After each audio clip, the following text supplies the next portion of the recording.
आज Doubtnut app download करें। Doubtnut पर अपने सभी गणित, रसायन विज्ञान, भौतिक विज्ञान और जीव विज्ञान के डाउट्स का करो सफाया।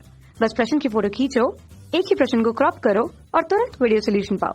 अभी डाउनलोड करें। हेलो दोस्तों, हमारा प्रश्न है सिद्ध करें कि यंग के द्विस्लिट प्रयोग में उच्चिष्टों की स्थितियों पर तीव्रता 4a² है, जहाँ पर a जो है वो स्लिट से निर्गत तरंगों का आयाम है। ठीक है, तो देखो यंग के द्विस्लिट प्रयोग में उसकी पैरों की व्यवस्था किस प्रकार से। देखो ये क्या है, आपका S1 और S2 दो स्लिट है, इन दोनों के बीच की दूरी d हमने मानी है और स्लिट से जो पर्दे की दूरी है वो आपका कैपिटल D से हम सूचित कर रहे हैं। ठीक है, जब यहाँ पे प्रकाश स्लिट पे पड़ता है तो क्या होता है कि ये प्रकाश तरंग क्या होती है, दोनों छिद्रों से जाती है और क्या होती है, एक दूसरे के साथ अध्यारोपित होती है, अर्थात व्यतिकरण की घटना को प्रदर्शित करती है।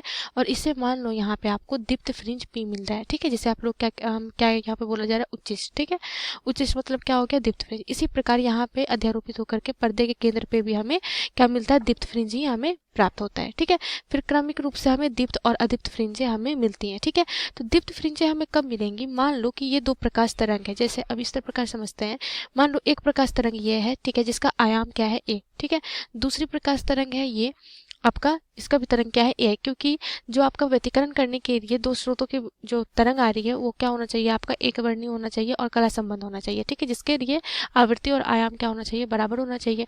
तो अब क्या होगा, दीप्त फ्रिंजें हमें वहां मिलेंगी जहां पे इन दोनों तरंग क्या होंगे, समान कला में अध्यारोपित होंगे। मतलब कि पहले का श्रृंग दूसरे के श्रृंग के साथ और गर्त जो है वो गर्त के साथ अध्यारोपित होगा। ठीक है, तो इससे जो परिणामी तीव्रता होगी उससे हमें क्या मिलेगी, अधिक हमें परिणामी तीव्रता मिलेगी, क्योंकि आयाम क्या हो जाएगा, उसका बढ़ जाएगा। क्योंकि आपकी जो तरंग की जो तीव्रता होती है, ठीक है, वो क्या होता है, आपका सीधा समानुपाती होता है तरंग के आयाम के वर्ग के। ठीक, तो अब मान लो कि यहाँ पे इसका आयाम क्या था, a था, और इसका, ये दोनों आपस में क्या हो गए, अध्यारोपित हो गए। तो कुल आयाम आपका क्या हो गया, a बराबर आपका क्या हो जाएगा इस स्थिति में, तो ये हो जाएगा a प्लस a बराबर कितना हो गया, 2a के बराबर। अब तीव्रता चूंकि क्या है आपका वर्ग, आयाम के वर्ग के समानुपाती है, तो सीधा समानुपाती क्या हो जाएगा, 2a का स्क्वायर हो जाएगा।